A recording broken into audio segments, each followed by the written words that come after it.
ये जो इमेज तुम सामने देख रहे हो, ये उस लड़की का लेग है जो 30 साल की है और वो कंसिस्टेंटली जिम भी जाती है। लेकिन ये वाली इमेज उस लड़की की है जो 30 साल की तो है लेकिन जिम नहीं जाती। बाय द वे, तुम्हारे डिफरेंस के लिए बता दूं, रेड रेड जो तुम्हें दिख रहा है वो मसल्स है और आजू बाजू का फैट और स्किन है। दोनों इमेज को अगर साइड बाय साइड कंपेयर करोगे तो तुम्हें ज्यादा डिफरेंस समझ में आएगा नहीं, लेकिन पिक्चर अभी बाकी है। अब जो इमेज तुम्हें सामने दिख रही है, ये 70 साल की उस लेडी का लेग है जो कंसिस्टेंटली जिम जाती है। लेकिन अब तुम 70 साल की उस लेडी का लेग देखोगे जिसने आज तक जिम में कदम तक नहीं रखा, जिसने सिर्फ घर पे काम करने को वर्कआउट समझा हुआ है। तो पिक्चर यहाँ से पूरी तरीके से चेंज हो जाती है।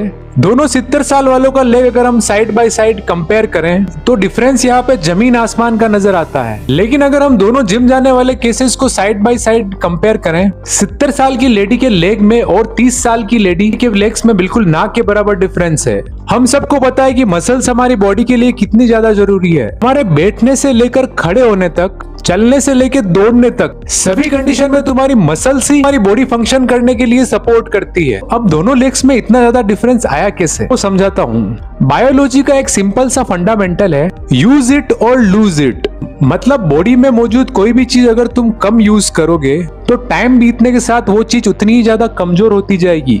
जैसे दिमाग कम यूज करने से न्यूरॉन्स का लॉस होता है, वैसे ही मसल कम यूज करने से मसल लॉस होता है। सीधा सा फंडा है। उम्र बढ़ने के साथ साथ इंडिया के ज्यादातर लोग फिजिकल एक्टिविटी कम या ना के बराबर कर देते हैं, जिसका उनकी बॉडी पे सीधा रिजल्ट मिलता है, मसल लॉस। जितना ज्यादा आपका मसल लॉस होगा उतना आपको रोजमर्रा के काम करने में दिक्कत आएगी और उठने बैठने चलने जैसी बेसिक एक्टिविटी करना भी उतनी ज्यादा मुश्किल होती जाएगी। बस इसलिए अगर आपको अभी भी लगता है कि जिम सिर्फ मर्दों के लिए है तो आपको दोबारा सोचने की जरूरत है, क्योंकि वेट ट्रेनिंग करना सभी के लिए जरूरी नहीं, बहुत ज्यादा जरूरी है। अब भले ही आप बच्चे हो, बूढ़े हो या एडल्ट हो, उससे फर्क नहीं पड़ता है। अपना ख्याल रखना एंड फॉलो फॉर मोर।